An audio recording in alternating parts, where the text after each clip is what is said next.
While at Disneyland, we recently got to really evaluate Genie Plus and Lightning Lane over the course of 2 days. Was it worth it? Did it help us? Did it hinder us or hurt others? Here's kind of my review and looking back at Genie Plus, and is it worth it at Disneyland?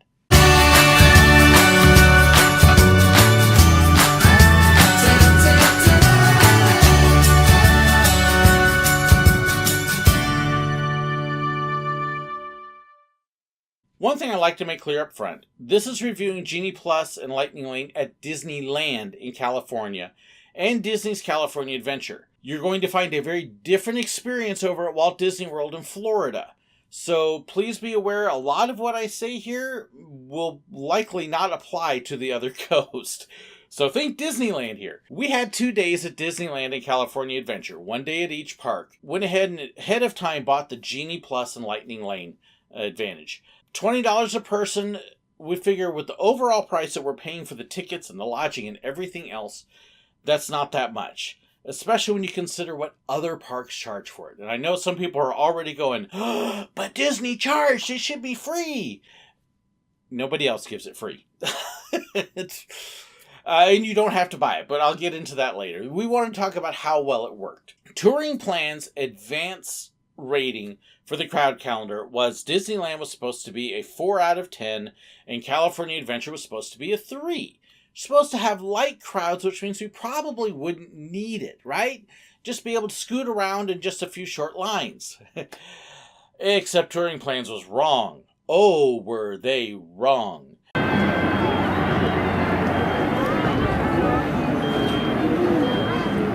When you saw the crowds, there was no way it was a 3 and 4.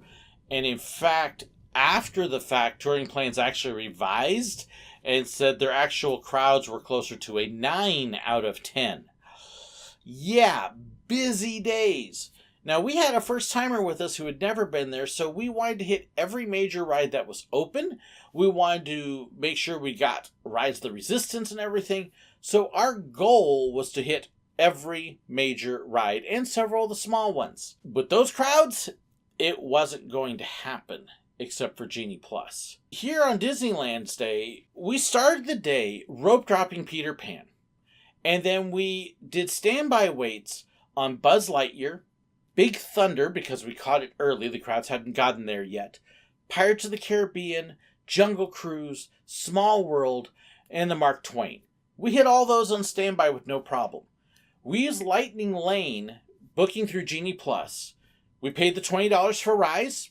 Absolutely worth it when it had a 75-minute wait, and we waited about 5 or 10. We used a Millennium Falcon twice, and I'll get back to that. Star Tours, Space Mountain, Matterhorn, and Haunted Mansion. Every single one of those, except for Haunted Mansion, had over a 45-minute wait. But next up, Star Tours. And once again, we're saving a 45-minute line. We didn't wait more than 10 minutes for any of them. Quite simply, if we had waited the standby times, there's no way we would have ever gotten them in.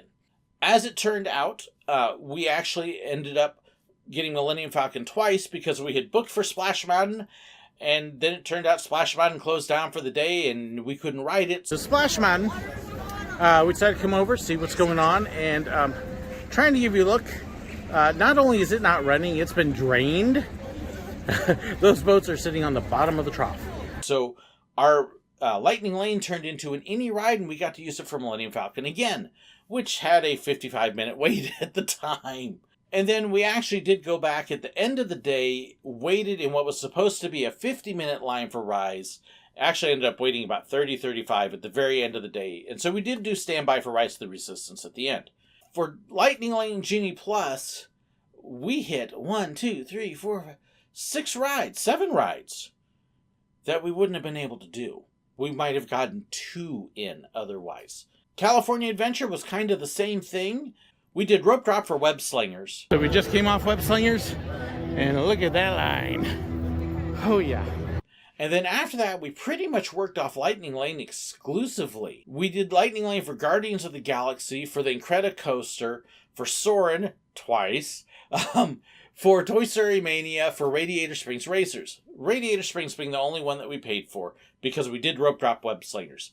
We booked the Lightning Lane for the Monsters Inc., which shut down and went kaplooey right before we got on it, so it turned into an any ride, which allowed us to go do Soarin' again, which had over an hour wait at the time.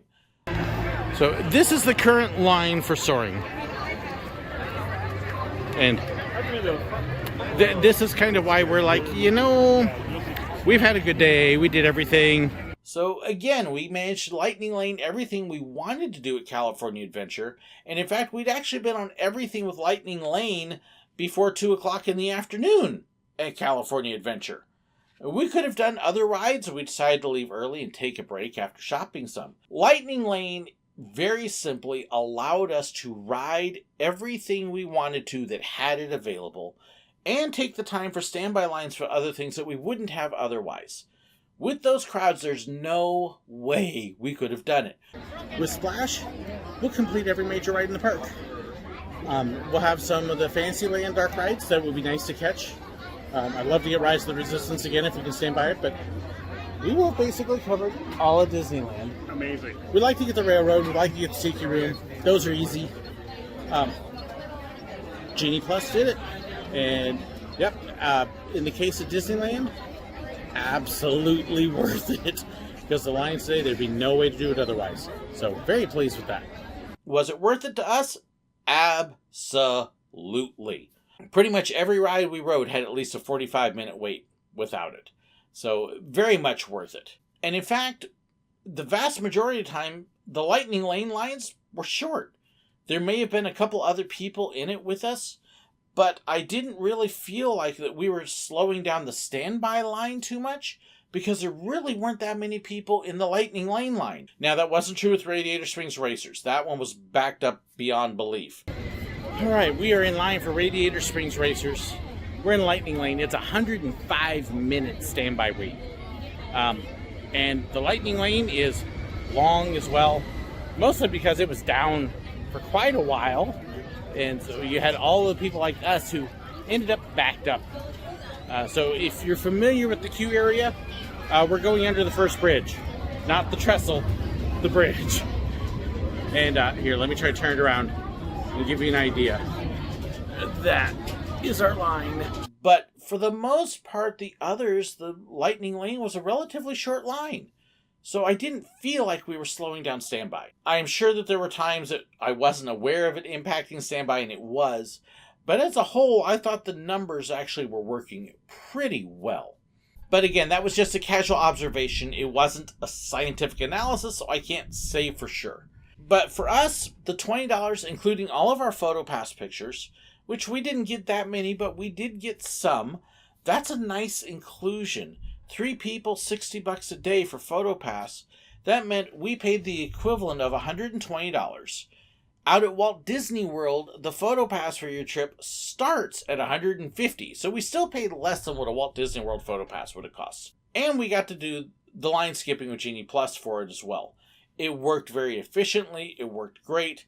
Honestly, I don't have an issue with the extra charge for it. Part of it is because the extra charge limits how many people use it, and therefore it doesn't impact the standby lines, and it doesn't make it a requirement. I do like how that balances out.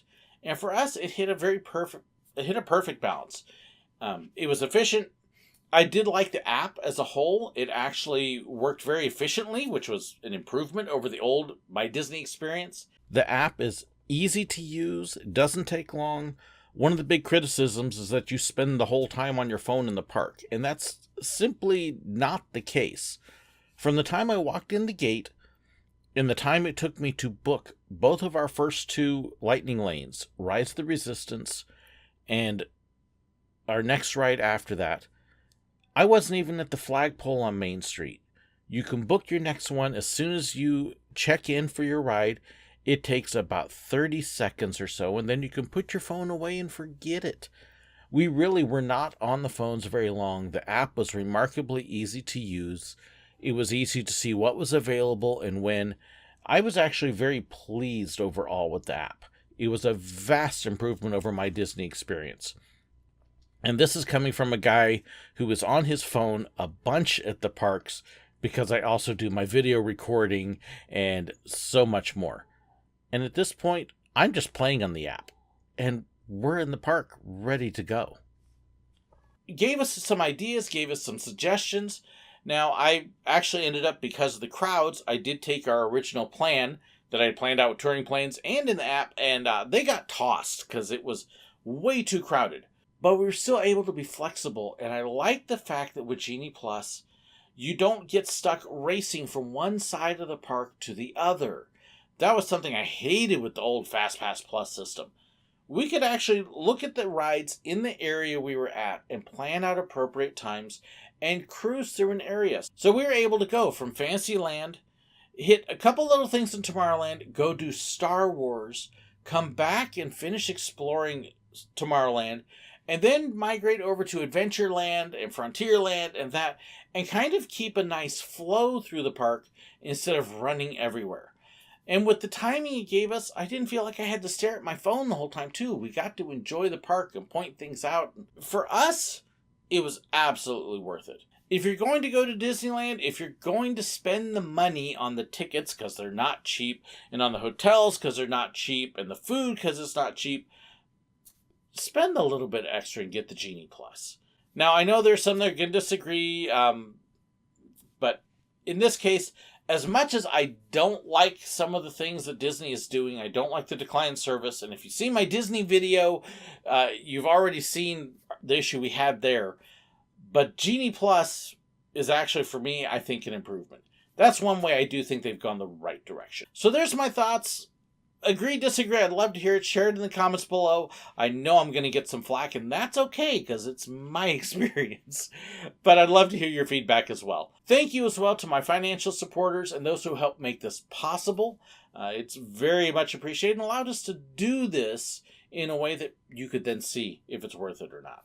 So thank you to those. If you want to know more about financially supporting, as well as some of the perks and other things, and so much more on the side too, check the description. There's all sorts of info in there.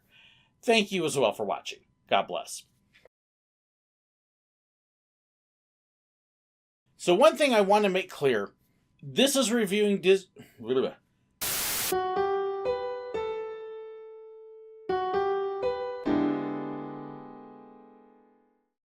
Thank you so much for watching. If you'd like to know about contact information, fan pages, merchandise, and more, please be sure to check the description below. If you enjoyed this video and you'd like to know when I have new ones, well, make sure you hit that subscribe button right up there. And if you want to see another one of my videos, well, I've got a great one for you right here. And a huge thank you to these wonderful people here who support me on Patreon and with YouTube memberships. They get behind-the-scenes information, special perks, and more. If you'd like to know more about that, well, make sure you check that button right there. Thank you so much.